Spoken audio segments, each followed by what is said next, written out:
ನಿದ್ದೆ ಮಾಡ್ತಾಳೆ. Hello friends, welcome to my channel. ಎಲ್ಲರೂ ಹೇಗಿದ್ದೀರಾ? ಎಲ್ಲರೂ ಚೆನ್ನಾಗಿದ್ದೀರಾ ಅಂತ. ಇವತ್ತು ಮಾರ್ನಿಂಗೇ ವ್ಲಾಗ್ನ ಸ್ಟಾರ್ಟ್ ಮಾಡ್ತಾಯಿದ್ದೀನಿ. ಆ್ಯಕ್ಚುಲಿ ಅಮ್ಮ ಬರ್ತೀನಿ ಅಂತ ನೈಟ್ ಕಾಲ್ ಮಾಡಿದರು. ಪಾಪುಗೆ ಸ್ನಾನ ಮಾಡಿಸ್ಬೇಕಲ್ಲ, ಸೊ ಅದಕ್ಕೆ ಅವರು ನೈಟೇ ಕಾಲ್ ಮಾಡಿ ನೀನು ಲೇಟಾಗಿ ಎದ್ದೋಳು, ಟಿಫನ್ ನಾನು ಮಾಡಿಕೊಂಡು ಬಾಕ್ಸ್ಗೆ ಹಾಕ್ಕೊಂಡು ಬರ್ತೀನಿ ಅಂತ ಹೇಳಿದರು. ಆದರೆ ನನಗೆ ಬೇಗನೆ ಎಚ್ಚರಿಕೆ ಆಗೋಯಿತು. ಯಾಕಂದರೆ ಅಮ್ಮ ಬರ್ತಾರೆ ಅಂತಂದರೆ ಏನೋ ಒಂಥರ ಹ್ಯಾಪಿನೆಸ್ಸು, ಏನೋ ಒಂಥರ ಖುಷಿ. ಅವ್ರು ಬರ್ತಾರೆ ಅಂದರೆ ನನಗೆ ಒಂಥರ ಟಾಕಿಂಗ್ ಪಾರ್ಟ್ನರ್ ಸಿಗ್ತಾರೆ ಅಂತ ಹೇಳಿ ತುಂಬಾ ಖುಷಿ ಆಗುತ್ತೆ. ಅಮ್ಮ ಬಂದರೆ ನಮ್ಮದು ನಾನ್ ಸ್ಟಾಪ್ ಮಾತುಕತೆ ಇರುತ್ತೆ. ನನ್ನ ಮಗಳು ಸಹ ಅಷ್ಟೇ, ನಾನು ಫೋನಲ್ಲಿ ಮಾತಾಡ್ತಿದ್ರೆ ಎಷ್ಟು ಮಾತಾಡ್ತೀಯ ಅಮ್ಮ ಅಂತಾಳೆ. ಅಷ್ಟು ಮಾತಿರುತ್ತೆ ನಮಗೆ ಮಾತಾಡೋದಕ್ಕೆ. ಆ್ಯಂಡ್ ನನಗೆ ನನ್ನ ಫೀಲಿಂಗ್ಸ್ನ ಫಿಲ್ಟ್ರ್ ಇಲ್ಲದೆ ಎಲ್ಲನೂ ಹೇಳ್ಕೊಳ್ತೀನಿ ಅಂತ ಇರೋವಂಥ ಒಂದು ಜೀವ ಅಂತಂದರೆ ಅದು ನಮ್ಮ ಅಮ್ಮನೇ. ನಾನು ಕೋಪ ತೋರಿಸೋದು ಸಹ ಅಷ್ಟೇ ನಮ್ಮ ಅಮ್ಮನ ಮೇಲೇ. ಸೊ ಅವರು ನನಗೆ ಸ್ಪೆಷಲ್ಲ. ಅಫ್ಕೋರ್ಸ್ ಎಲ್ರಿಗೂ ಅಮ್ಮಂದೇ ಸ್ಪೆಷಲ್ಲೇ ಆಗಿರ್ತಾರೆ.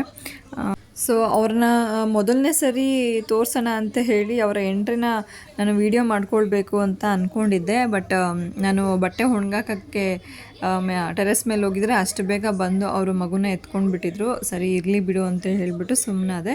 ಸೊ ನಾನು ಅಮ್ಮ ಬರೋಷ್ಟೊತ್ತಿಗೆ ಎಲ್ಲ ಪೂರ್ತಿ ಫ್ರೆಶ್ ಅಪ್ ಆಗೋಣ ಅಂತ ಹೇಳಿಬಿಟ್ಟು ಹೋಗಿ ಫ್ರೆಶ್ ಅಪ್ ಆಗಿ ಬಂದು ನಂದು ಬೆಳಗ್ಗೆ ರೊಟೀನ್ ಏನಿರುತ್ತೆ, ನಾನು ಡೈಲಿ ನಾನು ಬಿಸಿನೀರಷ್ಟೇ ತೊಗೊಳ್ತಾ ಇದ್ದೀನಿ. ಇವಾಗ ಬಿಸಿನೀರೇ ಕುಡಿತಾ ಇರೋದ್ರಿಂದ ಮಾರ್ನಿಂಗ್ ಎದ್ದ ತಕ್ಷಣ ಒಂದು ಲೋಟ ಬಿಸಿನೀರು ಕುಡಿತೀನಿ. ಬೇರೆ ಯಾವುದೇ ರೀತಿ ಡ್ರಿಂಕ್ಗಳನ್ನ ತೊಗೊಳ್ತಾ ಇಲ್ಲ. ಆಫ್ಟರ್ 6 months ಸ್ಟಾರ್ಟ್ ಮಾಡಬೇಕು. ಇನ್ನು ನೈಟು ನಮ್ಮ ಹಸ್ಬೆಂಡು ಪಾತ್ರೆಗಳೆಲ್ಲ ತೊಳೆದಿಟ್ಟಿದ್ರು. ನೋಡಿ ಇಷ್ಟು ಪಾತ್ರೆಗಳು ತೊಳೆದಿದ್ರು. ಬೈಕೊತಾ ಇದ್ರು ಅವ್ರು ನನ್ನನ್ನು. ನಾನು ನಮ್ಮಮ್ಮಂಗೂ ಸಹ ನಾನು ಪಾತ್ರೆಗಳು ತೊಳ್ಕೊಟ್ಟಿಲ್ಲ, ನಾನು ಇಷ್ಟು ಪಾತ್ರೆನ ನನ್ನ ಜೀವನದಲ್ಲಿ ಇದೇ ಫಸ್ಟು ತೊಳಿತಾ ಇರೋದು ಅಂತೇಳಿ ಬೈಕೊಂಡು ತೊಳೆದ್ರು. ನೀನು ಹಂಗೆ ಮಾಡಿದ್ಯಾ, ಹಿಂಗೆ ಮಾಡಿದ್ಯಾ, ಅದನ್ನು ಹಂಗೆ ಹಾಕಿದ್ಯಾ, ಹಿಂಗೆ ಹಾಕಿದ್ಯಾ ಅಂತೇಳಿ ಅವ್ರು ಪಾತ್ರೆ ತೊಳೆಯೋದೇ ಬೇಡಪ್ಪ, ನಾನೇ ತೊಳ್ಕೊಂಡ್ಬಿಡ್ತೀನಿ ಅಂತ ಅನಿಸುತ್ತೆ. ಸೊ ಆ ಥರ ಬೈಕೊಂಡು ತೊಳಿತಾ ಇರ್ತಾರೆ. ಇನ್ನು ನಾನು ಹೆಸರು ಕಾಳು ದೋಸೆ ಮಾಡೋಣ ಅಂಥೇಳಿ ಕಾಳನ್ನ ಮೊಳಕೆ ಕಟ್ಟಿಟ್ಟಿದ್ದೆ. ಸೊ ಅದನ್ನು ತೆಗೆದು ನೋಡ್ತಾ ಇದ್ದೀನಿ ಯಾವ ಥರ ಬಂದಿದೆ ಮೊಳಕೆ ಅಂಥೇಳಿ. ಬಟ್ ಇದನ್ನು ನಾನು ಇವತ್ತೇನು ಮಾಡೋಕ್ಕೆ ಹೋಗ್ತಾಯಿಲ್ಲ. ಯಾಕಂದರೆ ಅಮ್ಮ ಆಲ್ರೆಡಿ ನನಗೆ ಹೇಳಿದ್ದಾರೆ, ನೀನೇನು ಮಾಡೋಕ್ಕೆ ಹೋಗಬೇಡ, ಬ್ರೇಕ್ಫಾಸ್ಟು ನಾನು ಬಾಕ್ಸ್ಗೆ ಹಾಕ್ಕೊಂಡು ಬರ್ತೀನಿ ಅಂತೇಳಿ. ಸೊ ಅದಕ್ಕೇನು ಮಾಡೋಕ್ಕೆ ಹೋಗಲಿಲ್ಲ. ಇನ್ನು ನಾನು ಬಟ್ಟೆ ಒಣಗಾಕಿ ಬರೋಷ್ಟೊತ್ತಿಗೆ ಅಮ್ಮ ಬಂದ್ಬಿಟ್ಟು ಆಲ್ರೆಡಿ ಮಗುನ ಎತ್ಕೊಂಡ್ಬಿಟ್ಟಿದ್ರು. ಸರಿ ಅಂಥೇಳಿ ಅಮ್ಮ ಫಸ್ಟು ನೀರು ಇಟ್ಬಿಡು ಅಂತ ನಂಗೆ ಫೋನ್ ಮಾಡಿದ್ರು. ಆಲ್ರೆಡಿ ನೀರಿಡು, ನಾನು ಬಂದ ತಕ್ಷಣ ಸ್ನಾನ ಮಾಡಿಸ್ತೀನಿ ಅಂತ. ಸೊ ಮಗುಗೆ ನೀರು ಇಟ್ಟಿದ್ದೆ ನಾನು. ಸೊ ಅಮ್ಮ ಬಂದ ತಕ್ಷಣ ಫಸ್ಟು ಮಸಾಜ್ ಮಾಡ್ಕೊಳ್ಳೋಕ್ಕೆ ಅಂತ ಹೇಳಿ ಸ್ಟಾರ್ಟ್ ಮಾಡಿದ್ವಿ. ನಾನು ಫಿಗಾರೋ ಆಯಿಲ್ನ ಯೂಸ್ ಮಾಡ್ತೀನಿ. ಇನ್ನು ಮತ್ತು ನಿಮಗೆಲ್ಲ ಗೊತ್ತೇ ಇದೆ, ಮಕ್ಕಳಿಗೆ ಡ್ರಾಪ್ಸ್ ಹಾಕ್ತಾರೆ 1 ವರ್ಷ. ಸೊ ಅದ್ರ ಜೊತೆಗೆ ಇದೊಂದು ಸಿರಪ್ ಕೊಟ್ಟಿದ್ದಾರೆ ಬೆವನ್ ಅಂತ ಹೇಳಿ. ಇದನ್ನು 6 months ಹಾಕಬೇಕು. ನನ್ನ ಮಗಳು ಸಿರಪ್ ಹಾಕ್ಸ್ಕೊಳ್ಳೋಕ್ಕೆ ಇವಾಗಲೇ ಎಷ್ಟು ತೊಂದರೆ ಕೊಡ್ತಾಳೆ ಅಂದರೆ, ಥೂ ಅಂತ ಉಗಿತಾನೇ ಇರ್ತಾಳೆ, ಬಾಯಿಗೆ ಹಾಕ್ಕೊಳ್ಳೋದೇ ಇಲ್ಲ, ಹಂಗಂಗೆ ಉಗಿದು ಬಿಡ್ತಾಳೆ. ಈಗಲೇ ಅವಳಿಗೆ ಸಿರಪ್ ಹಾಕೋದು ಅಂದರೆ ತುಂಬ ಕಷ್ಟ ಆಗಿಬಿಟ್ಟಿದೆ. ಲಾಸ್ಟ್ ಟೈಮ್ ವ್ಯಾಕ್ಸಿನೇಷನ್ ಹಾಕ್ಸೋಕೆ ಹೋದಾಗೂ ಅಷ್ಟೇ ನರ್ಸ್ ಹಾಗೆ ಹೇಳಿದ್ರು, ಇವಳು ಸಿರಪ್ ಹಾಕ್ಸ್ಕೊಳಕ್ಕೆ ಹಿಂಗೆ ಮಾಡ್ತಾಳ, ಇವಳು ಸಿರಪ್ ಹಾಕೋದು ತುಂಬ ಕಷ್ಟ ಇದೆಯಲ್ಲ ಅಂತ ಹೇಳ್ಬಿಟ್ಟು. ಸೊ ಅಷ್ಟು ಪೇಷನ್ಸಿಂದ ಲಾಸ್ಟ್ ಟೈಮ್ ಸಿರಪ್ ಹಾಕಿದ್ರು. ಸೊ ನಾವು ಅವಳಿಗಿನ್ನ ಸ್ನಾನ ಸಹ ಮಾಡಿಸಿದ್ವಿ. ನಾನು ಸ್ನಾನ ಮಾಡಿಸೋದು ಮತ್ತು ಅವಳಿಗೆ ಸಾಂಬ್ರಾಣಿ ಹಾಕೋದು ಎಲ್ಲ ವೀಡಿಯೋನ ಮಾಡ್ಕೊಳ್ಬೇಕಂತ ಅಂದ್ಕೊಂಡಿದ್ದೆ. ಬಟ್ ಆಗಲಿಲ್ಲ. ನಮ್ಮ ಹಸ್ಬೆಂಡ್ ಬಂದುಬಿಟ್ರು.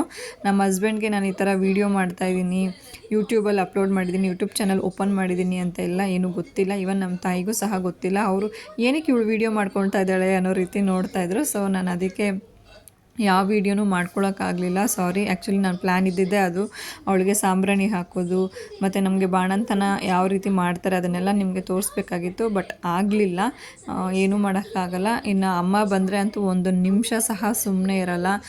ಪಾತ್ರೆ ತೊಳೆಯೋದು ಅದು ಇದು ಮಾಡ್ತಾನೆ ಇರ್ತಾರೆ. ಇನ್ನು ಅಮ್ಮ ಬಂದಿದ್ರಲ್ಲ ಅಂಥೇಳಿ ನಮ್ಮ ಕ್ರಿಷಾಗೆ ಏನಾದರೂ ಸ್ವೀಟ್ ಮಾಡಿಕೊಡೋಣ. ಅವಳು 5 ನಿಮಿಷಕ್ಕೂ ಬಂದು ಅಮ್ಮ ಮನೇಲಿ ಏನಿದೆ ಅಂತ ಕೇಳ್ತಾ ಇರ್ತಾಳೆ. ಸೊ ಅದಕ್ಕೆ ಮಖಾನನ ಯೂಸ್ ಮಾಡಿ ಈ ಒಂದು ಸ್ವೀಟ್ ರೆಸಿಪಿನ ಮಾಡ್ತಾಯಿದ್ದೀನಿ. ಸೊ ಅದನ್ನು ಕೂಡ ನಿಮ್ಮ ಜೊತೆ ಶೇರ್ ಮಾಡ್ಕೊಳ್ತಾ ಇದ್ದೀನಿ. ಇದಕ್ಕೆ ಬೇಕಾಗಿರೋದು ಏನಿಲ್ಲ, ಒಂದು 4 ಕಪ್ಪು ಮಖಾನ ಬೇಕು. ನೀವು ಎಷ್ಟು ಕ್ವಾಂಟಿಟಿನಲ್ಲಿ ಮಾಡ್ಕೊತೀರೋ ಅಷ್ಟು ಕ್ವಾಂಟಿಟಿನಲ್ಲಿ ತೊಗೊಳ್ಳಿ. ಮತ್ತು 1 ಕಪ್ಪು ಬಾದಾಮಿನ ಕಟ್ ಮಾಡಿ ಇಟ್ಕೊಂಡಿದ್ದೀನಿ. ಮತ್ತು ಒಂದು 4 ಸ್ಪೂನು ಬಿಳಿ ಎಳ್ಳು, ಸ್ವಲ್ಪ ಒಣಗಿದ ಕಾಯಿನ ಚಿಕ್ಕದಾಗಿ ಪೀಸ್ ಮಾಡ್ಕೊಂಡಿದ್ದೀನಿ. ಇನ್ನು 1 ಕಪ್ ಬೆಲ್ಲ, 1 ಕಪ್ ಗೋಡಂಬಿ, ಇಷ್ಟೇ ಇದಕ್ಕೆ ಬೇಕಾಗಿರೋದು. ತುಂಬಾ ಚೆನ್ನಾಗಿರುತ್ತೆ ಗೈಸ್ ತಿನ್ನೋದಕ್ಕೆ. ಆ್ಯಕ್ಚುಲಿ ನಾನು ಇದು ವಿಡಿಯೋ ಮಾಡ್ಕೊಂಡಿದ್ದು ನೆಕ್ಸ್ಟ್ ಈಗ ಅಪ್ಲೋಡ್ ಮಾಡ್ತಾಯಿದ್ದೀನಿ, ವಾಯ್ಸ್ ಓವರ್ ಕೊಡ್ತಾಯಿದ್ದೀನಿ. ಆಲ್ರೆಡಿ ನಮ್ಮ ಮನೇಲಿ ಖಾಲಿನೇ ಆಗೋಗಿದೆ. ಸೊ ಅಷ್ಟು ಚೆನ್ನಾಗಿರುತ್ತೆ ಟೇಸ್ಟು. ಇದಕ್ಕೇನು ತುಪ್ಪನೂ ಜಾಸ್ತಿ ಬೇಕಾಗಿಲ್ಲ. ಇದಕ್ಕೆ ತುಪ್ಪ ಬೇಕು, ನಾನು ಇಲ್ಲಿ ಹೇಳೋದು ಮರ್ತೋದೆ. 2 ಸ್ಪೂನು ತುಪ್ಪ ಬೇಕಾಗುತ್ತೆ. ಸೊ ಮೊದಲಿಗೆ ಒಂದು ಬಾಣಲಿನ ಇಟ್ಕೊಂಡು ಮಖಾನನ ಹಾಕ್ಕೊಂಡು ಚೆನ್ನಾಗಿ ಫ್ರೈ ಮಾಡ್ಕೊಳ್ಳಿ. ಲೋ ಫ್ಲೇಮಲ್ಲಿ ಇಟ್ಕೊಳ್ಳಿ, ತುಂಬ ಹೈ ಫ್ಲೇಮಲ್ಲಿ ಇಟ್ಕೊಂಡು ಹುರಿಬೇಡಿ, ಸೀದೋಗ್ಬಿಡುತ್ತೆ. ಆ್ಯಕ್ಚುಲಿ ನಾನು ಇಲ್ಲಿ ನನ್ನ ಮಗಳ ಹತ್ರ ಏನೋ ಮಾತಾಡ್ಕೊಂಡು ಅವಳು ಮಧ್ಯೆ ಮಧ್ಯೆ ಬಂದು ಇಂಟ್ರಪ್ಟ್ ಮಾಡ್ತಾನೇ ಇದ್ಲು. ಸೊ ನಾನು ಅವಳ ಹತ್ರ ಮಾತಾಡ್ಕೊಂಡು ಸ್ವಲ್ಪ ಸೀದ್ಸೇ ಬಿಟ್ಟೆ, ಪರವಾಗಿಲ್ಲ. ಬಟ್ ನೀವು ಮಾಡುವಾಗ ಸ್ವಲ್ಪ ಲೋ ಫ್ಲೇಮಲ್ಲಿ ಇಟ್ಕೊಂಡು ಮಾಡ್ಕೊಳ್ಳಿ. ಮಖಾನ ಅಂತೂ ತುಂಬ ಒಳ್ಳೆಯದು. ಇದು ತುಂಬಾ ಹೆಲ್ತ್ ಬೆನಿಫಿಟ್ ಜಾಸ್ತಿ ಇದೆ ಇದರಲ್ಲಿ. ಪ್ರೋಟೀನು, ಫೈಬರು, ಕ್ಯಾಲ್ಶಿಯಮು ಎಲ್ಲನೂ ಇದೆ. ವೆಯ್ಟ್ ಲಾಸ್ಗೆ ಮತ್ತು ಬ್ಲಡ್ ಶುಗರ್ಗೆ ಇದು ತುಂಬಾ ಒಳ್ಳೆಯದು. ಮಕ್ಕಳಿಗೆ ಸ್ನ್ಯಾಕ್ ರೀತಿಯಲ್ಲಿ ಕೊಡ್ಬೋದು, ಬಾಕ್ಸ್ಗೆ ಹಾಕಿ ಏನಾದರೂ ತಿನ್ನಬೇಕು ಅನ್ನಿಸ್ದಾಗ ತಿನ್ಬೋದು. ತುಂಬಾ ಚೆನ್ನಾಗಿರುತ್ತೆ. ಇದನ್ನು ನಾನು ಆಗಲೇ ಹೇಳಿದಾಗೆ ಲೋ ಫ್ಲೇಮಲ್ಲಿ ಹುರ್ಕೊಳ್ಳಿ. ಹುರ್ಕೊಂಡು ಹಿಂಗೆ ನಿಮಗೆ ಮುಟ್ಟು ನೋಡಿದಾಗ ಅದು ಕ್ರಿಸ್ಪಿಯಾಗಿ ಅದು ಕಟ್ ಆಗಬೇಕು. ಸೊ ಆ ರೀತಿ ಆಗೋವರೆಗೂ ಹುರ್ಕೊಳ್ಳಿ. ತುಂಬಾ ಚೆನ್ನಾಗಿರುತ್ತೆ, ತಿನ್ನುವಾಗ ಕರುಮ್ ಅಂತ ಇರುತ್ತೆ. ಸೊ ಆ ರೀತಿ ಹುರ್ಕೊಂಡ್ರೆ ಸಾಕು. ಇನ್ನು ಮಖಾನನ ಹುರ್ಕೊಂಡಾದಮೇಲೆ 4 ಸ್ಪೂನ್ ಎಳ್ಳು ಏನಿರುತ್ತೆ, ಸೊ ಆ ಎಳ್ಳನ್ನು ಕೂಡ ಹುರ್ಕೊಳ್ಬೇಕಾಗುತ್ತೆ. ಸುಮ್ಮನೆ ಬೆಚ್ಚಗಾದರೆ ಸಾಕು, ಅಲ್ಲಿವರೆಗೂ ಹುರ್ಕೊಂಡ್ರೆ ಸಾಕು. ನಿಮಗೆ ಎಳ್ಳು ಕೂಡ ಗೊತ್ತು, ಎಳ್ಳು ಕೂಡ ತುಂಬಾ ಒಳ್ಳೆಯದು ಹೆಲ್ತ್ಗೆ. ಇನ್ನು ಮತ್ತೆ ಅದೇ ಬಾಣಲಿನ ಇಟ್ಕೊಂಡು ಅದಕ್ಕೆ 1 ಸ್ಪೂನ್ ತುಪ್ಪ ಹಾಕಿ ಅದಕ್ಕೆ ಗೋಡಂಬಿ, ಬಾದಾಮಿನ ಸೇರಿಸ್ಕೊಂಡು ಒಂದು 2 ನಿಮಿಷ ಹುರ್ಕೊಂಡ್ರೆ ಸಾಕು. ಅದಕ್ಕೆ ಮತ್ತು ಚಿಕ್ಕದಾಗಿ ಕಟ್ ಮಾಡಿರೋ ತೆಂಗಿನಕಾಯಿನೂ ಸೇರಿಸ್ಕೊಳ್ಳಿ. ತೆಂಗಿನಕಾಯಿನೂ ಸೇರಿಸ್ಕೊಂಡು ಚೆನ್ನಾಗಿ ಹುರ್ಕೊಳ್ಳಿ. ಈ 3 ತುಪ್ಪದಲ್ಲಿ ಹುರ್ಕೊಳ್ಳೋದ್ರಿಂದ ಒಳ್ಳೆ ಪರಿಮಳ ಬರ್ತಾ ಇರುತ್ತೆ. ನಾನು ಮಾಡಬೇಕಾದ್ರೆ ಫುಲ್ಲು ಮನೆಯೆಲ್ಲ ಗಮ್ ಅಂತೇಳಿ ಸ್ಮೆಲ್ ಬರ್ತಾಯಿತ್ತು. ಸೊ ತುಪ್ಪದಲ್ಲಿ ಹುರ್ಕೊಳ್ಳೋದ್ರಿಂದ ತುಂಬಾ ಒಳ್ಳೆ ಟೇಸ್ಟ್ ಕೂಡ ಬರುತ್ತೆ. ಸೊ ಇದನ್ನು ಹುರ್ಕೊಂಡ ನಂತರ ಸೈಡ್ಗೆ ಎತ್ತಿಟ್ಕೊಂಡು ಮತ್ತೆ ಒಂದು ಬಾಣಲಿನ ಇಟ್ಕೊಂಡು ಅದಕ್ಕೆ ಬೆಲ್ಲನ ಸೇರಿಸ್ಕೊಳ್ಳಿ. 1 ಕಪ್ ಬೆಲ್ಲ ತೊಗೊಳ್ಳಿ. ನಾನಿಲ್ಲಿ ಆರ್ಗಾನಿಕ್ ಬೆಲ್ಲನೇ ತೊಗೊಂಡಿದ್ದೀನಿ. ನನಗೆ ಎಷ್ಟು ಬೇಕೋ ಅಷ್ಟು ಮಾತ್ರ ಹಾಕ್ಕೊಳ್ತಾ ಇದ್ದೀನಿ ಸ್ವೀಟು. ಜಸ್ಟು ಸ್ವೀಟ್ನೆಸ್ ಇದ್ದರೆ ಸಾಕು, ತುಂಬ ಜಾಸ್ತಿ ಸ್ವೀಟ್ ಇರೋದು ಬೇಡ ಅಂತ ನಾನು 1 ಕಪ್ ತೊಗೊಂಡಿದ್ದೀನಿ ಅಷ್ಟೇ. ಇದಕ್ಕೆ ನೀರೆಲ್ಲ ಹಾಕೋ ಅವಶ್ಯಕತೆ ಏನಿಲ್ಲ, ಜಸ್ಟ್ ಹಾಗೆ ಮೆಲ್ಟ್ ಆದರೆ ಸಾಕು. ಬೆಲ್ಲ ಮೆಲ್ಟ್ ಆಗ್ತಿದ್ದಂಗೆ 1 ಸ್ಪೂನ್ ತುಪ್ಪನ ಸೇರಿಸ್ಕೊಳ್ಳಿ. ತುಪ್ಪನ ಜಾಸ್ತಿ ಹಾಕ್ಕೊಳ್ಳಿಕ್ಕೆ ಹೋಗಬೇಡಿ, ತುಂಬಾ ಆ ಸ್ಮೆಲ್ಲು ಜಾಸ್ತಿ ಇದ್ರೂ ಕೆಲವರಿಗೆ ತಲೆನೋವು ಬರುತ್ತೆ. ಸೊ ನಾನು 1 ಸ್ಪೂನ್ ಅಷ್ಟೇ ಸೇರಿಸ್ಕೊಳ್ತಾ ಇದ್ದೀನಿ. ಓವರಾಲ್ ನಾನು ಇದಕ್ಕೆ ಯೂಸ್ ಮಾಡಿರೋದು 2 ಸ್ಪೂನ್ ತುಪ್ಪ. ನನಗೆ ಜಾಸ್ತಿ ಅಡ್ಜಸ್ಟ್ ಆಗೋಲ್ಲ, ಸೊ ಆದ್ದರಿಂದ ನಾನು ಜಾಸ್ತಿ ತುಪ್ಪನ ಹಾಕ್ಕೊಂಡಿಲ್ಲ. 1 ಸ್ಪೂನ್ ತುಪ್ಪನ ಹಾಕ್ಕೊಂಡು ಮಿಕ್ಸ್ ಮಾಡ್ಕೊಳ್ತಾ ಇದ್ದೀನಿ. ಇದು ಒಂದೇಳೆ ಪಾಕ ಬರುತ್ತೆ ಅಂತ ಹೇಳ್ತಾರಲ್ಲ, ಸೊ ಆ ಥರ ಪಾಕ ಬರಬೇಕು. ಇದು ಚೆನ್ನಾಗಿ ಮೆಲ್ಟಾಗಿ ಕುದಿ ಬರ್ತಾ ಇರುತ್ತೆ ನೋಡಿ ಪಾಕ. ಸೊ ಆವಾಗ ನಾವು ಮಖಾನನ ಹಾಕಿ ಇದಕ್ಕೆ ಮಿಕ್ಸ್ ಮಾಡ್ಕೊಳ್ಬೇಕಾಗುತ್ತೆ. ನಿಮಗೆ ಪಾಕ ಬಂದಿದೆಯಾ ಇಲ್ವಾ ಅಂತೇಳಿ ಗೊತ್ತಾಗಬೇಕಂಗಿದೆ, ನೀವು ನೀರಲ್ಲೇ ಹಾಕಿ ನೋಡ್ಬೋದು. ನೀರಲ್ಲಿ ಹಾಕಿದ ತಕ್ಷಣ ಅದು ನಿಮಗೆ ಒಂಥರ ತಿಕ್ಕಾಗಿ ಗಟ್ಟಿಯಾಗಿ ಸಿಗುತ್ತೆ. ಸೊ ಆವಾಗ ಪಾಕ ಬಂದಿದೆ ಅಂತ ಹೇಳಿ ಅರ್ಥ. ಸೊ ನಾನಿವಾಗ ಇದಕ್ಕೆ ಹುರಿದಿರೋ ಮಖಾನನ ಹಾಕ್ಕೊಳ್ತಾ ಇದ್ದೀನಿ. ಹಾಕ್ಕೊಂಡು ಚೆನ್ನಾಗಿ ಮಿಕ್ಸ್ ಮಾಡ್ಕೊಳ್ಬೇಕು. ಅಂದರೆ ಆ ಕರಗಿರೋ ಬೆಲ್ಲ ಆ ಮಖಾನಗೆ ಎಲ್ಲದಕ್ಕೂ ಒಂದು ಕೋಟಿಂಗ್ ಆಗಬೇಕು. ಸೊ ಆ ರೀತಿ ಚೆನ್ನಾಗಿ ಮಿಕ್ಸ್ ಮಾಡ್ಕೊಳ್ಬೇಕಾಗತ್ತೆ. ಸೊ ಚೆನ್ನಾಗಿ ಮಿಕ್ಸ್ ಮಾಡ್ಕೊಂಡು ಆದಮೇಲೆ ನಾವು ಫ್ರೈ ಮಾಡಿ ಇಟ್ಕೊಂಡಿದ್ವಲ್ಲ ಗೋಡಂಬಿ, ಬಾದಾಮಿ ಮತ್ತು ಕಾಯಿನ, ಸೊ ಅದನ್ನು ಕೂಡ ಇಲ್ಲಿ ನಾನು ಸೇರಿಸ್ಕೊಳ್ತಾ ಇದ್ದೀನಿ. ಚೆನ್ನಾಗಿ ಮಿಕ್ಸ್ ಕೊಡಬೇಕಾಗತ್ತೆ, ಯಾಕಂದರೆ ಒಂದೊಂದು ಮಖಾನಗೂ ಕೂಡ ಗೋಡಂಬಿ, ಬಾದಾಮಿ ಅಂಟ್ಕೊಂಡಿದ್ರೆ ಅದು ತಿನ್ನುವಾಗ ಅದ್ರ ಜೊತೆ ಸಿಗ್ತಾಯಿದ್ರೆ ಅದ್ರ ಮಜಾನೇ ಬೇರೆ, ತುಂಬಾ ಟೇಸ್ಟ್ ಚೆನ್ನಾಗಿರುತ್ತೆ. ಮತ್ತು ನಾವು ಎಳ್ಳನ್ನು ಹುರ್ಕೊಂಡಿದ್ವಲ್ಲ, ಸೊ ಆ ಎಳ್ಳನ್ನು ಕೂಡ ಇಲ್ಲಿ ಹಾಕ್ಕೊಳ್ತಾ ಇದ್ದೀನಿ. ನಾನು ಮೊದಲನೇ ಸರಿ ಹಾಕ್ಕೊಳ್ಳುವಾಗ ಬರೀ 1 ಕೋಟಿಂಗ್ ಮಾತ್ರ ಹಾಕ್ಕೊಳ್ತಾ ಇದ್ದೀನಿ. ಅದನ್ನು ಹಾಕ್ಕೊಂಡು ಮಿಕ್ಸ್ ಕೊಡ್ತಾ ಇದ್ದೀನಿ. ಮತ್ತು ಆಮೇಲೆ ಪುನಃ 2ನೇ ಸರಿ ಹಾಕ್ಕೊಳ್ತೀನಿ. ಯಾಕೆಂದರೆ ನಾವು ಒಂದೇ ಸರಿ ಹಾಕ್ಬಿಟ್ರೆ ನಾವು ಪಾಕ ಎತ್ತಿರೋದ್ರಿಂದ ಆ ಎಳ್ಳು ಒಂದೇ ಕಡೆನೇ ಸೇರ್ಕೊಂಡ್ಬಿಡುತ್ತೆ, ಫುಲ್ಲು ಸ್ಪ್ರೆಡ್ ಆಗೋದಿಲ್ಲ. ಸೊ ಆದ್ದರಿಂದ 1 ಸರಿ ಹಾಕ್ಕೊಂಡು ಮಿಕ್ಸ್ ಕೊಟ್ಟು ಮತ್ತೆ 2ನೇ ಸರಿ ಹಾಕಿ ಮಿಕ್ಸ್ ಕೊಡಿ, ಆವಾಗ ಎಲ್ಲದಕ್ಕೂ ಕೂಡ ಸ್ಪ್ರೆಡ್ ಆಗುತ್ತೆ. ಈಗ ಸ್ಟವ್ನ ಆಫ್ ಮಾಡಿಕೊಂಡು ಅದನ್ನು ಒಂದು ಪ್ಲೇಟ್ಗೆ ಟ್ರಾನ್ಸ್ಫರ್ ಮಾಡ್ಕೊಳ್ಳಿ. ಇದು ಕಂಪ್ಲೀಟಾಗಿ ತಣ್ಣಗಾಗಬೇಕು, ಆವಾಗ ಕ್ರಿಸ್ಪಿನೆಸ್ ಅನ್ನೋದು ಬರುತ್ತೆ ನಿಮಗೆ. ಸೊ ನೋಡಿ, ನಾನು ಒಂದು ತಟ್ಟೆಗೆ ಟ್ರಾನ್ಸ್ಫರ್ ಮಾಡ್ಕೊಳ್ತಾ ಇದ್ದೀನಿ.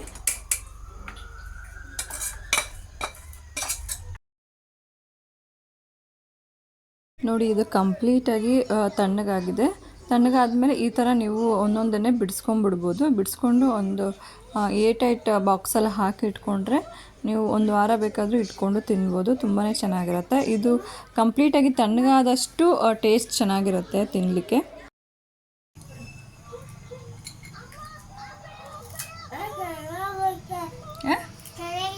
ತಿನ್ನು ಫಸ್ಟ್ ಫುಲ್ಲು. ನಿಧಾನಕ್ಕೆ. ಇನ್ನು ಮತ್ತೆ ನಾನು ನೆಕ್ಸ್ಟ್ ಡೇ ವ್ಲಾಗ್ನ ಕಂಟಿನ್ಯೂ ಮಾಡ್ತಾ ಇದ್ದೀನಿ. ನೆಕ್ಸ್ಟ್ ಡೇ ಬಂದು ಮಂಡೇ ಆಗಿತ್ತು. ಸೊ ನಾನು ವಾರ ಮಾಡೋದು ಮಂಡೇನೇ. ಸೊ ನಾವು ಪೂಜೆ ಮಾಡಿ 3 ಮಂತ್ಸ್ ಮೇಲೆ ಆಗೋಗಿದೆ. ನಾನು ಡೆಲಿವರಿಗೆ ಹೋಗ್ತೀನಿ ಅನ್ನೋ ಒಂದು 2 ದಿವಸ ಮುಂಚೆ ನಾನು ಕಳಶನ ಇಟ್ಬಿಟ್ಟು ಹೋಗಿದ್ದೆ, ಮತ್ತು ಕಳಶನ ಇಟ್ಟೇ ಇಲ್ಲ. ಸೊ ಹಾಗಾಗಿ ಹೆಂಗಿದ್ರು ಅಮ್ಮ ಬಂದಿದ್ರಲ್ಲ, ಅಮ್ಮ ನಾನು ಇದೀನಲ್ವ ಮನೆಯೆಲ್ಲ ಕ್ಲೀನ್ ಮಾಡಿಕೊಡ್ತೀನಿ, ಒರೆಸ್ಕೊಡ್ತೀನಿ, ನೀನು ಕಳಶ ಇಡು ಅಂತ ಹೇಳಿ ಮನೆ ಮುಂದೆ ಎಲ್ಲ ಒರೆಸಿ ರಂಗೋಲಿ ಎಲ್ಲ ಅವರೇ ಬಿಟ್ಟಿದ್ರು. ನಾನು ಅರ್ಶಿನ ಕುಂಕುಮ ಇಟ್ಕೊಂಡು ಹೂವು ಇಟ್ಕೊಂಡು ಪೂಜೆ ಮಾಡಿಕೊಂಡೆ. ಆ್ಯಕ್ಚುಲಿ ನನಗೇನು ಅನ್ನಿಸ್ತಿತ್ತು ಅಂತಂದರೆ, ಏನಕ್ಕೆ ಪೂಜೆ ಮಾಡಬೇಕು, ದೇವ್ರಿಗೆ ಏನು ಕೊಟ್ಟಿದ್ದಾನೆ ಅಂತೇಳಿ ಪೂಜೆ ಮಾಡಬೇಕು ಅಂತ ಅನ್ನಿಸ್ತಿತ್ತು ನನಗೆ ನನ್ನ ಡಿಪ್ರೆಷನಲ್ಲಿದ್ದಾಗ. ಬಟ್ ಈಗ ಅನಿಸುತ್ತೆ, ಎಷ್ಟೋ ಜನ ನಮಗೆ ಸಿಕ್ಕಿರೋ ಜೀವನ ಅವ್ರಿಗೆ ಸಿಕ್ಕಿಲ್ಲ ಅಂತ ಹೇಳಿ ನೋಡಿ ಅಂದ್ಕೊಳ್ತಾ ಇರ್ಬೋದು.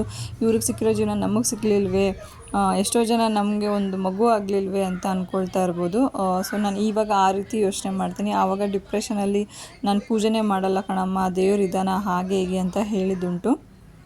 ನಮ್ಮಮ್ಮ ಅದಕ್ಕೆ ಇವಾಗ ಹೇಳ್ತಾರೆ, ನೀವು ನಿಮ್ಮ ತಂದೆ ತೀರ್ಕೊಂಡಾಗ ನೀವಿನ್ನೂ ಚಿಕ್ಕವರು, ನಿಮ್ಮ ತಂದೆ ನನ್ನ ಜೊತೆ 10 ವರ್ಷ ಇದ್ದಿದ್ದು. ಆವಾಗ ನಿಮ್ಮಿಬ್ಬರನ್ನ ಕರ್ಕೊಂಡು ಸ್ವಂತ ಮನೆ ಇಲ್ಲ, ನಮಗೆ ಅಟ್ಲೀಸ್ಟ್ ಒಂದು ಮನೇಲಿ ಒಂದು ಗ್ಯಾಸ್ ಸ್ಟವ್ ಸಹ ಇರಲಿಲ್ಲ. ಗಂಟು ಮೂಟೆ ಕಟ್ಕೊಂಡು 2 ಮಕ್ಕಳನ್ನ ಹಾಕ್ಕೊಂಡು ನಾನು ಬಾಡಿಗೆ ಮನೆಗೆ ಹೊರಟೆ. ನೀವು ಇವಾಗೆಲ್ಲ ಓದಿದ್ದು, ಪ್ರಪಂಚ ತಿಳ್ಕೊಂಡಿದ್ದು, ಹೊರಗಡೆ ಹೋಗಿ ಸಂಪಾದನೆ ಮಾಡೋ ಇದ್ದಿದ್ರೂ ನೀವು ಯಾಕೆ ಭಯ ಬೀಳ್ತೀರ ಅಂತ ಗೊತ್ತಿಲ್ಲ ಅಂಥೇಳಿ ಅಮ್ಮ ನನಗೆ ಬುದ್ಧಿವಾದನ ಹೇಳ್ತಿದ್ರು. ಅದು ನಿಜನೇ ಅನ್ನಿಸ್ತು. ನಮ್ಮಮ್ಮ ಮಾಡಿರೋ ತ್ಯಾಗದ ಮುಂದೆ ಇನ್ನೇನು ಇಲ್ಲ, ಅಷ್ಟು ಕಷ್ಟಪಟ್ಟಿದ್ದಾರೆ ನಮ್ಮಮ್ಮ. ಇನ್ನು ಪೂಜೆ ಎಲ್ಲ ಮುಗಿಸಿ ಕಿಶನ್ ಕೂಡ ಅವರು ಸ್ಕೂಲಿಗೆ ಕರ್ಕೊಂಡೋಗಿ ಅವರೇ ಬಿಟ್ಬಿಟ್ಟು ಬಂದರು. ಯಾವಾಗಲೂ ನರೇಶ್ ಬಿಡ್ತಾರೆ, ಬಟ್ ಅವರಿದ್ದರೆ ಅವಳು ಅಜ್ಜಿನೇ ಬರಬೇಕು ಅಂತ ಹೇಳ್ತಾಳೆ. ಸೊ ಹಂಗಾಗಿ ಅವರೇ ಬಿಟ್ಬಿಟ್ಟು ಬಂದರು. ಇನ್ನು ಅಮ್ಮ ಮನೇಲಿದ್ದರೆ ಗೊತ್ತಲ್ವ, ಸುಮ್ಮನೆ ಇರೋದೇ ಇಲ್ಲ.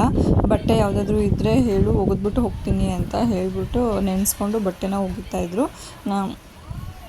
ಸೊ ಅವರು ಅಷ್ಟು ಕಷ್ಟಪಡ್ತಿದ್ದಾರಲ್ಲ ಅಂಥೇಳಿ ನಾನು ಒಂಚೂರು ಅವ್ರಿಗೆ ಕಾಫಿ ಮಾಡ್ಕೊಳ್ಳೋಣ ಅಂಥೇಳಿ ಕಾಫಿ ಬೆರೆಸಿ ಕಾಫಿ ಮಾಡ್ಕೊಂಡೋಗಿ ಕೊಟ್ಟೆ ಅವ್ರಿಗೆ ಕುಡಿಲಿಕ್ಕೆ. ಅಮ್ಮ ಹಿಂಗೇ ಮನೆಗೆ ಬಂದರೆ 1 ನಿಮಿಷ ಸಹ ಸುಮ್ಮನೆ ಇರೋಲ್ಲ ಅವರು. ನಾವೇನಾದರೂ ಅಮ್ಮ ಮನೆಗೆ ಹೋದರೆ ನಿಜವಾಗ್ಲೂ ಏನು ಕೆಲಸನೇ ಮಾಡೋದಿಲ್ಲ. ಮಾಡು ಅಂತ ಹೇಳಿದ್ರು, ಅಮ್ಮ ನಾವು ರೆಸ್ಟ್ ಮಾಡೋಕ್ಕೆ ಬಂದಿದ್ದೀವಿ ಕಣಮ್ಮ, ಇಲ್ಲಿ ನೀನು ಇಲ್ಲೂ ಮಾಡು ಅಂತ ಹೇಳ್ತಿಲ್ಲ, ಗಂಡನ ಮನೇಲಿ ಮಾಡಿ ಮಾಡಿ ಸಾಕಾಗಿದೆ ಅಂತ ಹೇಳ್ತೀವಿ. ಬಟ್ ಆದರೆ ಅಮ್ಮ ಅಲ್ಲಿನೂ ಮಾಡಿ ಮತ್ತು ನಮ್ಮ ಮನೆಗೂ ಬಂದು ಮಾಡ್ತಾರೆ. ಸೊ ಅದಕ್ಕೆ ಅಲ್ವಾ ತಾಯಂದಿರು ಗ್ರೇಟ್ ಅಂತ ಹೇಳೋದು. ಇನ್ನು ಮಗಳು ಸ್ಕೂಲಿಂದ ಬಂದಿದ್ದೇನೆ ಡೈರಿ ಹಿಡ್ಕೊಂಡು ಬಂದು ಏನೋ ಕಂಪ್ಲೇಂಟ್ ಹೇಳೋಕ್ಕೆ ಬಂದಳು. ಅಮ್ಮ ಮೇಡಮು ನನ್ನನ್ನೇ ಬರ್ಕೊಳಕ್ಕೆ ಹೇಳ್ತಾರೆ, ನಾನು ಇನ್ನೂ ಚಿಕ್ಕವಳಲ್ವ, ನನಗೇನು ಬರೆಯೋಕ್ಕೆ ಬರುತ್ತಾ, ಮೇಡಮ್ಗೆ ಬುದ್ಧಿನೇ ಇಲ್ಲ ಅಂತ ಹೇಳಿ ಅವ್ರ ಮೇಲೆ ಕಂಪ್ಲೇಂಟ್ ಹೇಳೋಕ್ಕೆ ಸ್ಟಾರ್ಟ್ ಮಾಡಿದ್ಲು. ಅವಳು ಇವಾಗ UKG, LKGಲಾದರೆ ಡೈರಿ ಅವರೇ ಬರೆದು ಕಳಿಸ್ತಾಯಿದ್ರು. ಈಗ UKG ಹೋದ್ಮೇಲೆ ಅವರು ಬೋರ್ಡ್ ಮೇಲೆ ಬರೀತಾರೆ, ಅವರೇ ನೋಡಿ ಅದನ್ನು ಬರ್ಕೊಳ್ಬೇಕು.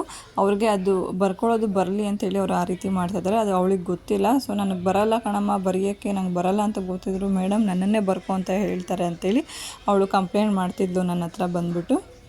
ಆಯಿತಾ, ಸ್ಕೂಲಲ್ಲಿ ಮನೇಲಿ ಮಾತಾಡ್ದಂಗೆ ಮಾತಾಡೋದಲ್ಲ ಆಯಿತಾ. ಇದು ಡೈರಿ ಕೊಟ್ಟಿರೋದು ನೀವೇ ಬರ್ಕೊಳ್ಳಿ ಅಂತ ಹೇಳ್ಬಿಟ್ಟು ಅವರು ಬೋರ್ಡ್ ಮೇಲೆ ಬರೀತಾರೆ, ಅದನ್ನು ನೋಡಿಕೊಂಡು ನೀವು ಬರ್ಕೋಬೇಕು, ನೀವು ಕರೆಕ್ಟಾಗಿ ಬರ್ಕೋಬೇಕು ಆಯಿತಾ. ಈಗ ದೊಡ್ಡ ಕ್ಲಾಸ್ಗೆ ಹೋಗಿದ್ಯಲ್ವಾ, UKG ತಾನೇ ನೀನು, ಅದಕ್ಕೆ ಇನ್ಮೇಲೆ ನಿಂಗೆ ಪ್ರಾಕ್ಟೀಸ್ ಆಗಲಿ ಅಂತ ಆ ಥರ ಕೊಟ್ಟಿರೋದು. ನಿನಗೆ ಬರೆಯೋಕ್ಕೆ ಗೊತ್ತಾಗಬೇಕು ಅಂತ ಹೇಳ್ಬಿಟ್ಟು ಕರೆಕ್ಟಾಗಿ ಬೋರ್ಡ್ ಮೇಲೆ ನೋಡಿಕೊಂಡು ಕರೆಕ್ಟಾಗಿ ಬರಿ, ಸರಿನಾ? ಓಕೆನಾ? ಡೀಲಾ? ಫಸ್ಟು ಡೀಲಿಂಗೆ ಡೀಲ್ ಮಾಡಿರ್ತಾರೆ. ನಾನು ಫೋನ್ ಇಟ್ಕೊಂಡಿದ್ದೀನಿ, ನಾನು ಹೆಂಗೆ ಡೀಲ್ ಮಾಡಿ ಡೀಲ್ ಮಾಡೋದಂಗ. ಸರಿ ಆಯಿತು, ಓಕೆ. ಊಟ ಮಾಡ್ತೀಯಾ? ಬರಲಿಲ್ಲ ಅಂದರೆ ನಾನೇ ಮನೆಯಲ್ಲಿ ಎರೇಸ್ ಮಾಡಿ ಇದನ್ನ ಗಮ್ಮು ಒಂಥರ ಇರುತ್ತೆ, ಅದು ತಗೊಬಂದು ಅಳಿಸಿ ಮತ್ತೆ ಸ್ವಲ್ಪ ತಣ್ಣಗೆ ಮೇಲೆ ನೀನು ಹೇಳ್ಕೊಡು ನನಗೆ, ಅದನ್ನ ಬೆಳಿತೀನಿ. ಊಟ ಮಾಡ್ತೀಯಾ? ಮತ್ತೆ ಅವ್ರು ಅಂತಾರೆ ಹೆಂಗ್ ಮ್ಯಾಜಿಕ್ ಆಗಿ ಬಂತು, ಏನು ಮ್ಯಾಜಿಕ್ ಬಂದಿದ್ದಾರೆ ಅಂತ ಅನ್ಕೊಂತಾರೆ ಅವರು. ಸರಿ ಆಯ್ತು. Welcome back friends. ಅಮ್ಮ ಕೂಡ ವಾಪಸ್ ಅವ್ರ ಮನೆಗೆ ಹೋದರು. ಹೋಗಬೇಕಾದ್ರೆ ಬಸ್ಸಾರು ಮುದ್ದೆ ರೈಸು ಮಾಡಿಟ್ಬಿಟ್ಟು ಹೋಗಿದ್ದಾರೆ. ಸೊ ಈಗ ಊಟ ಮಾಡಿ ಮತ್ತೆ ಬ್ಲಾಗ್ನ ಕಂಟಿನ್ಯೂ ಮಾಡ್ತಾಯಿದ್ದೀನಿ. ನರೇಶ್ ಡಿಮಾರ್ಟ್ ಹೋಗಿ ರೇಷನ್ಗಳನ್ನ ತೊಗೊಂಡು ಬಂದಿದ್ರು. ನಾನು ರೇಷನ್ ತರಿಸಿ ಸುಮಾರು ಒಂದು 5 months ಅಲ್ಲ 4 months 3 ಮಂತ್ಸ್ ಅಂದರೆ 4 to 5 ಮಂತ್ಸ್ ಆಗಿತ್ತು ಅಂತ ಅನಿಸುತ್ತೆ. ಅಂದರೆ ನನಗೆ 7-8 ಮಂತ್ಸ್ ಆದಮೇಲೆ ನಾನು ಜಾಸ್ತಿ ಬಲ್ಕಾಗಿ ತರಿಸ್ಲಿಲ್ಲ. ಹಿಂಗೆ ಅಂಗಡಿಯಲ್ಲಿ ತೊಗೊಳೋದು, ಬ್ಲಿಂಕಿಟಲ್ಲಿ ತೊಗೊಳೋದು ಆ ಥರ ಮಾಡ್ತಾಯಿದ್ವಿ. ಸೊ ಪೂರ್ತಿ ರೇಷನ್ ಖಾಲಿಯಾಗಿ ಹೋಗಿತ್ತು, ಗ್ರಾಸರೀಸ್ ಎಲ್ಲ ಖಾಲಿ ಆಗಿತ್ತು. ನಾನು ಲಾಸ್ಟ್ ನನ್ನ ಮಗಳು ಫಸ್ಟ್ ಮಗಳು ಪ್ರೆಗ್ನೆನ್ಸಿನಲ್ಲೂ ಹಾಗೆ ಮಾಡಿದ್ದೆ. 9 ಮಂತ್ಸ್ ಹೆಂಗಿದ್ರು ಅಮ್ಮ ಮನೇಲಿ ಇರ್ತೀನಲ್ವ ಅಂತೇಳಿ ಇರೋದನ್ನೆಲ್ಲ ಪೂರ್ತಿ ಯೂಸ್ ಮಾಡಿ ಖಾಲಿ ಮಾಡಿ ಡಬ್ಬ ಎಲ್ಲ ತೊಳೆದ್ಬಿಟ್ಟು ಹೋಗಿದ್ದೆ. ಸೊ ಈ ಸರಿನೂ ಅಷ್ಟೇ ಎಲ್ಲ ಇರೋದನ್ನೆಲ್ಲ ಯೂಸ್ ಮಾಡಿಬಿಟ್ಟು ಹೋಗಿದ್ದೆ, ಎಲ್ಲ ನೀಲ್ ಮಾಡಿಬಿಟ್ಟು ಹೋಗಿದ್ದೆ. ಯಾಕಂದರೆ ನನ್ನ ಗಂಡ ಅಂತೂ ಇನ್ನು ಅಡುಗೆ ಅಂತೂ ಮಾಡ್ಕೊಡಲ್ಲ ಮನೆಯಲ್ಲಿ ಅಂತೇಳಿ ಗೊತ್ತಿತ್ತಲ್ಲ. ಸೊ ಹಂಗಾಗಿ ಎಲ್ಲ ತೊಗೊಂಡು ಬಂದಿದ್ದಾರೆ. ಟೋಟಲಾಗಿ ಎಲ್ಲ ಒಂದು ನಮಗೆ 7,000 ರೂಪಾಯಿ ಬಿಲ್ ಆಗಿದೆ ಡಿಮಾರ್ಟಲ್ಲಿ. ಇದು ನನಗೊಂದು 2 ಮಂತ್ಸ್ ಬರುತ್ತೆ ರೇಷನ್ನು. 7,000 ರೂಪಾಯಿ ಬಿಲ್ ಆಗಿದೆ ಅಂತಂದರೆ ಡ್ರೈ ಫ್ರೂಟ್ಸ್ ಎಲ್ಲ ಇನ್ಕ್ಲೂಡ್ ಆಗಿದೆ ಅದರಲ್ಲಿ. ಕೆಲವು ಇದು ಬಾದಾಮಿ, ಪಿಸ್ತಾ ಮತ್ತು ಡೇಟ್ಸ್ ಎಲ್ಲ ತೊಗೊಂಡಿರೋದೆಲ್ಲ ಇನ್ಕ್ಲೂಡ್ ಆಗಿದೆ. ಅದೆಲ್ಲ ಸಪ್ರೇಟ್ ತೊಗೊಂಡ್ರು ನಮಗೆ ಅದೆಲ್ಲ ಬಿಟ್ಟು ತೊಗೊಂಡ್ರೆ ಒಂದು 4,000-5,000 ರೂಪಾಯಿ ಆಗ್ತಿತ್ತು ಅಷ್ಟೇ. ಬೇರೆ ಬೇರೆ ಎಕ್ಸ್ಟ್ರಾ ತೊಗೊಂಡಿದ್ದೀವಿ ಈ ಸರಿ. ಚಾಪೆ ಅಂತೆ, ಬೆಡ್ ಕವರ್ಸ್ ಅಂತೆ, ಸೊ ಅವೆಲ್ಲ ಎಕ್ಸ್ಟ್ರಾ ಆಗಿದೆ. ಸೊ ಆದ್ದರಿಂದ ಒಂದು 7,000 ರೂಪಾಯಿ ಬಿಲ್ ಆಗಿದೆ. ಸೊ ಇದನ್ನೆಲ್ಲ ಅಮ್ಮ ಎಲ್ಲ ಡಬ್ಬ ಎಲ್ಲ ತೊಳೆದ್ಬಿಟ್ಟು ಹೋಗಿದ್ದಾರೆ. ಸೊ ನಾನು ಈ ಥರ ಡಬ್ಬಗಳನ್ನ ಇಟ್ಕೊಂಡಿದ್ದೀನಿ. ಈ ಥರ ಡಬ್ಬಲ್ಲಿ ನಾನು ಹಂಗೆ ಪ್ಯಾಕೆಟ್ ಹಾಕಿ ಇಟ್ಕೊಂಡ್ಬಿಡ್ತೀನಿ. ನಾನು ಯೂಸ್ ಮಾಡುವಾಗ ತೆಗೆದು ಕಟ್ ಮಾಡಿ ಯೂಸ್ ಮಾಡ್ಕೊಳ್ತೀನಿ. ಮತ್ತು ಇದಕ್ಕೆ ಹಂಗೆ ರಬ್ಬರ್ ಬ್ಯಾಂಡ್ ಸುತ್ತಬಿಟ್ಟು ಇನ್ನೊಂದು ಡಬ್ಬಕ್ಕೆ ಹಾಕ್ಕೊಳ್ತೀನಿ, ಇದರಲ್ಲಿ ಇಟ್ಕೊಳ್ಳೋದಿಲ್ಲ. ಸೊ ಆ ಥರ ಮಾಡ್ತೀನಿ. ನಾನು ಎಲ್ಲದಕ್ಕೂ ಸಿಂಗಲ್ ಡಬ್ಬನ ಏನು ಇಟ್ಕೊಂಡಿಲ್ಲ ಇದುವರೆಗೂ. ಯಾಕಂದರೆ ನನಗೆ ಇಲ್ಲಿ ನಮ್ಮ ಮನೆಯಲ್ಲಿ ಶೆಲ್ಫ್ ಕೂಡ ಕೊಟ್ಟಿಲ್ಲ, ನಮ್ಗೆ ಇಟ್ಕೊಳ್ಳೋ ಜಾಗ ಇಲ್ಲ. ಸೊ ಆದ್ದರಿಂದ ಈ ಥರ ಡಬ್ಬದಲ್ಲಿ ಹಾಕಿ ಇಟ್ಕೊಂಡು ಬಿಡ್ತೀನಿ. ನೋಡೋಣ, ನನಗೂ ಕೂಡ ಆಸೆ ಇದೆ ಎಲ್ಲದಕ್ಕೂ ಸಪ್ರೇಟಾಗಿ ಒಂದೊಂದು ಕಂಟೈನರ್ ಬಾಕ್ಸ್ಗಳಂತೇಳಿ ಇಟ್ಕೊಳ್ಬೇಕು. ನನ್ನ ಕಿಚನ್ನು ಕೂಡ ಮೇಕ್ ಓವರ್ ಮಾಡ್ಕೊಳ್ಬೇಕು ಅಂತ ನನಗೆ ಆಸೆ ಇದೆ. ನೋಡೋಣ, ದೇವ್ರ ದಯೆಯಿಂದ ಏನಾದರೂ ನನಗೆ ಯೂಟ್ಯೂಬ್ ಕ್ಲಿಕ್ ಆದರೆ ಸೊ ಖಂಡಿತ ನಾನು ಅದನ್ನು ಮಾಡ್ತೀನಿ. ಸೊ ಇದನ್ನೆಲ್ಲ ಈಗ ಫಿಲ್ ಮಾಡಿ ಇಟ್ಕೊಳ್ತಾ ಇದ್ದೀನಿ. ಜಸ್ಟ್ ಏನಿಲ್ಲ, ಅಮ್ಮ ಎಲ್ಲ ಡಬ್ಬಗಳು ತೊಳೆದ್ಬಿಟ್ಟು ಹೋಗಿದ್ದಾರೆ. ಜಸ್ಟ್ ಇದೆಲ್ಲ ಹಾಕಿ ಇಟ್ಕೊಳ್ಬಿಡ್ತೀನಿ ಅಷ್ಟೇ. ಮತ್ತು ನನಗೆ ಬೇಕಾದಾಗ ನಾನು ಯೂಸ್ ಮಾಡ್ಕೊಳ್ತೀನಿ. ಈ ಸರಿ ಸ್ವಲ್ಪ ಹೆಸ್ರು ಕಾಳನ್ನ ಜಾಸ್ತಿ ತರಿಸಿದ್ದೀನಿ. ಯಾಕೆ ಅಂತಂದರೆ ಹೆಸ್ರು ಕಾಳನ್ನ ಮೊಳಕೆ ಕಟ್ಟಿ ಮಗುವಿಗೆ ಕೊಡೋಣ, ಕೃಷಿಗೆ ಕೊಟ್ಟರೆ ಒಳ್ಳೇದಲ್ವಾ ಅಂತೇಳಿ ಈ ಸರಿ 1.5 kg ತರಿಸಿದ್ದೀನಿ ಹೆಸ್ರು ಕಾಳು. ನಮ್ಗೆ ಇಷ್ಟು ಯೂಸ್ ಆಗೋಲ್ಲ. ನಾನು ಹೆಸ್ರು ಕಾಳಲ್ಲಿ ಜಾಸ್ತಿ ದೋಸೆ ಮತ್ತು ಬಸ್ಸಾರು ಅಷ್ಟೇ ಜಾಸ್ತಿ ಮಾಡೋದು. ಬಟ್ ಈ ಸರಿ ಮೊಳಕೆ ಕಟ್ಟೋಣ, ಸ್ವಲ್ಪ ಕಾಳು ಮಗುಗೆ ಅಭ್ಯಾಸ ಆಗಲಿ ಅಂತೇಳಿ ಅಂದ್ಕೊಳ್ತಾ ಇದ್ದೀನಿ. ಹಾಗಾಗಿ ಜಾಸ್ತಿ ತರಿಸಿದ್ದೀನಿ. ಚಿಕ್ಕವಳು ಕೂಡ ಇಲ್ಲೇ ಇದ್ದಾಳೆ, ತೊಟ್ಲು ಇಲ್ಲೇ ಇಟ್ಬಿಟ್ಟು ನಾನು ವ್ಲಾಗ್ನ ಮಾಡ್ಕೊಳ್ತಾ ಇದ್ದೀನಿ. ನೋಡಿ, ಇಲ್ಲೇ ತೊಟ್ಲಲ್ಲಿದ್ದಾಳೆ.